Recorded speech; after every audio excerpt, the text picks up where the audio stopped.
Federal agents have broken their silence, officially stating that Lil Durk was not the one who snitched on Lil Baby, sending shockwaves to the industry and raising new questions about who really dropped the dime, all while rumors of a deeper scheme behind the scenes begin to surface.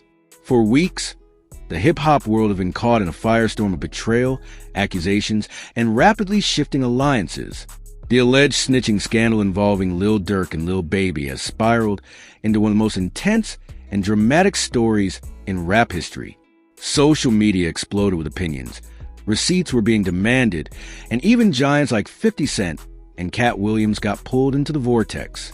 Durk's name was dragged, 50 abandoned him, Katt clapped back, and fans were divided in chaos. But now, in a move no one saw coming, the federal agents tied to the investigation have finally spoken out, and what they revealed has left the culture spinning.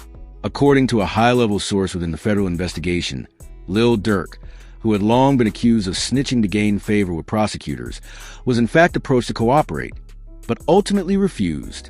Let that sink in.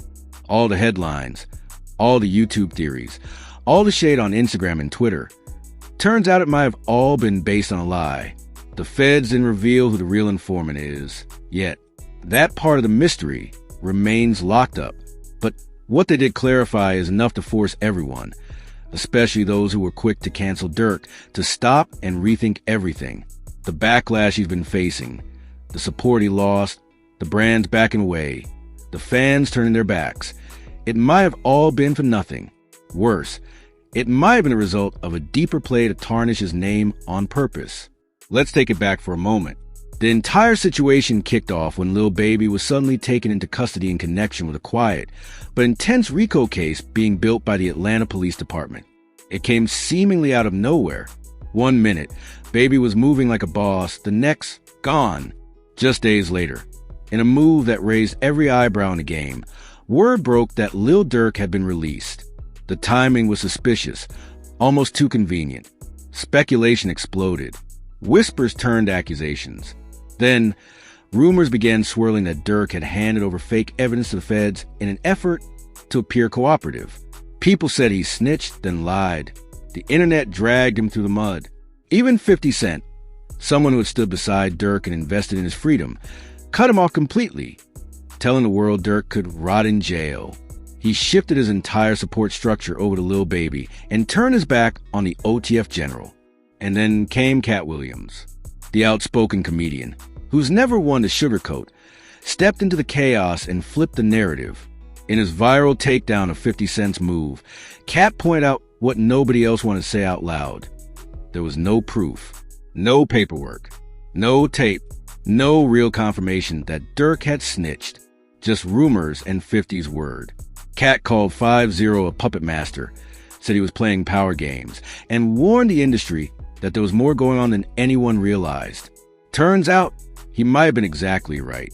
Now, with the Fed stepping forward and clearing Durk's name, at least partially, everything changes. They confirm that Durk was approached. That much is true. They wanted him to cooperate. They offered him a deal, but he didn't take it. Instead, the source claims Durk remained silent on key questions and never provided substantial evidence. That means the person who did snitch on Lil Baby is someone else. So who is it? The streets are talking, and the theories are rolling in fast. Some say it could be someone in Baby's own camp. Others think it might be a rival artist with a grudge. A few are even floating the possibility that someone close to Durk pretended to be him and passed info along, a calculated setup meant to make Durk look like the rat. It wouldn't be the first time someone in hip-hop fell victim to the smoke and mirrors game being played at the highest levels. And what about 50 Cent? This revelation puts him in a very awkward position. He moved quickly, decisively, publicly cutting ties with Durk, humiliating him, and practically making him the poster child for betrayal. But now that the narrative is crumbling, fans are asking, will 50 apologize? Will he walk it back? Or was he never really about loyalty to begin with? Katt Williams' words hit even harder now. His criticism of 50 shifting loyalties like chess pieces, looking for puppets, suddenly seems less like shade and more like foresight. Katt might have been the only major voice in hip-hop brave enough to say, wait, slow down, where's the proof? And now, the Fed's word is adding serious weight to that question. Of course, this doesn't mean Durk is completely in the clear. The Feds haven't officially declared him innocent of all suspicion. All they've said is, he wasn't the one who snitched on Lil Baby. That still leaves a ton of mystery hanging in the air. If he gave some info in the past, maybe on other matters, maybe unrelated, that could still come back to bite him. But on the main accusation that started this firestorm, the claim that he snitched on Baby, it's false, according to the Feds themselves. Now, enter the scheme theory. The streets are buzzing with a new idea that this entire saga